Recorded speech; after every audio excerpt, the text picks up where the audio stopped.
আসসালামু আলাইকুম। একেবারে সহজ পদ্ধতিতে দধি তৈরি করে দেখাবো।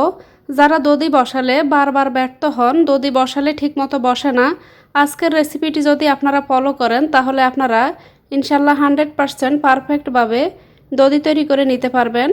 তো একেবারে কম সময়ে আজকের এই দধিগুলো আমি তৈরি করে নিয়েছি। দেখে নিশ্চয়ই বুঝতে পারছেন কতটা পারফেক্টভাবে আল্লাহর রহমতে দধিগুলো বসেছে। তো আপনারাও এভাবে পারফেক্টভাবে দধিগুলো তৈরি করে নিতে পারবেন যদি আপনারা রেসিপিটি হুবহু ফলো করেন। এখানে প্রথমে আমি ক্যারামেল তৈরি করে নিব। চুলায় একটা পাতিল বসিয়ে এখানে 1/3 কাপ পরিমাণ চিনি দিয়ে দিলাম। চিনিটা দিয়ে আমি কিছুক্ষণ নাড়াচাড়া করে নিই। চুলার আঁচটা মিডিয়ামে রেখে এভাবেই রেখে দিয়েছি। চিনিটা যখন গলতে শুরু করেছিল তখন আমি এখানে স্প্যাচুলা দিয়ে এগুলোকে নেড়ে চেড়ে মিশিয়ে নিলাম এবং দেখতে পাচ্ছেন চিনিটা গলে গিয়ে ক্যারামেল হতে শুরু করেছে। যখন এখানে ক্যারামেলের কালার আসতে শুরু করেছিল সেই পর্যায়ে আমি চুলার আঁচটা একেবারে লো করে দিয়েছি। চুলার আঁচটা লোতে রেখে এখানে আমি ক্যারামেলটা তৈরি করে নিব। বেশি আঁচে ক্যারামেল তৈরি করতে গেলে দেখা যাবে ক্যারামেলটা পুড়ে যাবে এবং এতে করে দধির টেস্টটা নষ্ট হয়ে যাবে, দধিটা খেতে ভালো লাগবে না। চুলার আঁচটা আমি একেবারে লো করে দিয়েছি। যখন ক্যারামেলের এরকম একটা সুন্দর কালার চলে এসেছে, এবার এখানে আমি দিয়ে দিব 3 টেবিল চামচ পরিমাণের মতো গরম পানি। পানিটাকে আমি কেতলিতে গরম করে নিয়েছি। তো এখানে ক্যারামেলের সাথে আমি 3 টেবিল চামচ পরিমাণের মতো গরম পানি দিয়ে মিশিয়ে নিয়েছি। এবার এখানে আমি দুধ দিব। রুম টেম্পারেচারে থাকা নর্মাল দুধ আমি এখানে 1 লিটার দিয়ে দিব। প্রথমে এখানে আমি 500 ml, পরবর্তীতে আমি আরও 500 ml দুধ দিয়ে দিয়েছি। এবার এগুলোকে আমি একটু মিশিয়ে নিব। এবার এতে দিয়ে দিব 1/4 কাপ পরিমাণ গুঁড়া দুধ দিয়ে আবার এগুলোকে মিশিয়ে নিব। এই পর্যায়ে চুলার আঁচটা আমি মিডিয়াম করে দিয়েছি। চুলার আঁচটা মিডিয়ামে রেখে আরও 12 থেকে 13 মিনিটের মতো এই দুধটাকে আমি জাল করে নিব। দুধটাকে একটু জাল করে আমি ঘন করে নিব। এতে করে দধিগুলো অনেক বেশি ক্রিমি হবে এবং খেতে ভালো লাগবে। তো এখানে আমি দুধটাকে জাল করে ঘন করে নিচ্ছি। আমি আজকে যেই পদ্ধতিতে দধিটি তৈরি করে নিব সেভাবে আপনারা দধিটি যদি তৈরি করেন তাহলে আমি গ্যারান্টি দিয়ে বলছি ইনশাল্লাহ আপনারাও দধিগুলো পারফেক্টভাবে বানিয়ে নিতে পারবেন। আশা করছি রেসিপিটি দেখে আপনারা হুবহু ফলো করে দধিটি তৈরি করে নেবেন। তো অনেকেই আছেন দধি বসালে ঠিকমতো বসে না, দধি বানাতে গেলে বারবার ফেল করেন। তো তারা আমার আজকের এই রেসিপিটি ফলো করতে পারেন। তো দুধটাকে আমি কিছুক্ষণ পর নেড়ে ছেড়ে জাল করে নিচ্ছি। তো এখানে খেয়াল রাখতে হবে দুধটা যেন উপসে এসে পড়ে না যায়। তো আমি এখানে দুধটাকে জাল করে নিলাম। তো দেখতে পাচ্ছেন দুধটা কিন্তু খুব সুন্দর একটা কালারও চলে এসেছে। আমার চ্যানেলে দধি তৈরি করার আরও অনেকগুলো রেসিপি শেয়ার করা আছে। আপনারা চাইলে আমার চ্যানেল থেকে গিয়ে দধি রেসিপিগুলো দেখে নিতে পারেন। সেখানেও আমি পারফেক্টভাবে ভিন্ন পদ্ধতিতে দধি তৈরি করা দেখিয়েছি। তো আশা করছি ভিডিওগুলো দেখলে আপনারা উপকৃত হবেন। এখানে আমি দুধটাকে জাল করে নিয়েছি। এই পর্যায়ে আমি চুলার আঁচটা বন্ধ করে ঢাকনা দিয়ে ঢেকে অপেক্ষা করব দুধটা মোটামুটি ঠান্ডা হয়ে যাওয়া পর্যন্ত।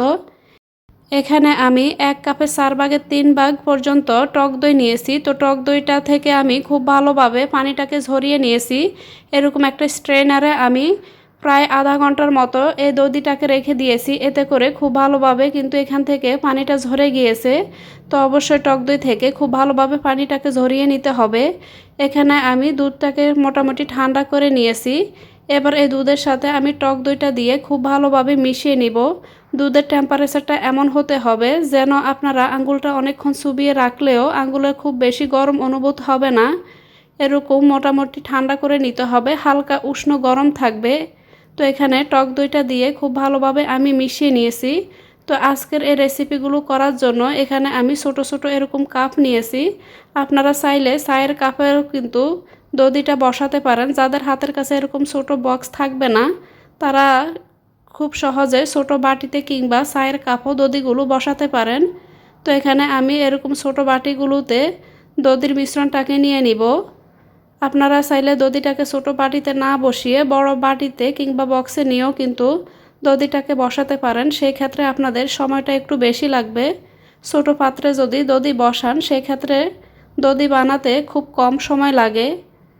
এবার এগুলোকে আমি ঢাকনা দিয়ে ঢেকে দিব। খুব সহজেই কিন্তু আপনারা এগুলো মার্কেট থেকে কিনতে পেয়ে যাবেন। তো সবগুলোকে আমি ঢাকনা দিয়ে এখানে ঢেকে দিচ্ছি। কাপে যদি নিয়ে আপনারা দধির মিশ্রণটা নিয়ে যদি তৈরি করেন সেই ক্ষেত্রে আপনারা ফয়েল পেপার দিয়ে উপর থেকে মুড়িয়ে নেবেন। তো সবগুলোতে আমি এখানে ঢেকে দিলাম। এবার চারপাশ থেকে আমি কাপড়টিকে উঠিয়ে নিব। উঠিয়ে নিয়ে খুব ভালোভাবে এগুলোকে আমি ফেঁসিয়ে নিব। এবার উপর থেকে আমি আরও একটি তাওয়াল দিয়ে দিব। তাওয়ালটা দিয়ে আমি এবার চারপাশে খুব ভালোভাবে লাগিয়ে নিব, যেন বাহির থেকে কোনো বাতাস না লাগে, ভিতর থেকে যেন এগুলো উষ্ণ গরম থাকে। তো আপনারা চাইলে কম্বল কিংবা কাঁথার মধ্যে কিন্তু এভাবে ফেঁসিয়ে দধিটি বসাতে পারেন। তো এখানে আমি যেহেতু ওভেনের ট্রেতে নিয়েছি, এবার এই ট্রেটাকে আমি ওভেনের মধ্যে রেখে দিব। তবে ওভেনটা অবশ্যই অন করা যাবে না। আমি ওভেনটা অফ রেখে এখানে ওভেনের মধ্যে 1 ঘন্টার জন্য রেখে দিচ্ছি। 1 ঘন্টা পর আমি এই দধিটাকে সেক করে নিব। তো আপনারা যদি 1 ঘন্টা পর সেক করে নিয়ে দেখেন যে ঠিকমতো দধিটি বসেনি, সেই ক্ষেত্রে আপনারা আরও কিছুটা সময় রেখে দিবেন। এখানে বাটি বুঝে কিন্তু দধির সময়টা কম বা বেশি লাগতে পারে। তো দেখতেই পাচ্ছেন আমার এখানে দধিটা পারফেক্টভাবে বসে গেছে। তো এভাবে আপনারা খুব সহজে বাসায় দধি তৈরি করে নিতে পারবেন। তো আশা করছি আমার আজকের এই দইয়ের রেসিপিটি আপনাদের অনেক ভালো লেগেছে। দেখতেই পাচ্ছেন কতটা পারফেক্টভাবে দধিগুলো তৈরি করে নিয়েছি। এভাবে দইয়ের রেসিপিটি বাসায় অবশ্যই ট্রাই করে দেখবেন। সেই সাথে রেসিপিটি কেমন লেগেছে অবশ্যই আমাকে কমেন্ট করে জানাবেন। আজকের এই ভিডিওটি ভালো লেগে থাকলে প্লিজ চ্যানেলটিকে সাবস্ক্রাইব করে রাখবেন। তো একটি দধি আপনাদের সাথে আমি কেটে শেয়ার করে নিচ্ছি। এরকম আরও সহজ রেসিপি পেতে প্লিজ চ্যানেলের সাথেই থাকুন। আপনারা চাইলে আমার চ্যানেলটি ভিজিট করে দেখে নিতে পারেন। আমার চ্যানেলে আমি সব ধরনের রান্নার ভিডিও আপলোড করি। আশা করছি রেসিপিগুলো আপনাদের ভালো লাগবে। এতক্ষণ এই রেসিপিটির সাথে থাকার জন্য সবাইকে অনেক ধন্যবাদ জানিয়ে আজ এখানেই বিদায় নিব। আল্লাহ হাফেজ।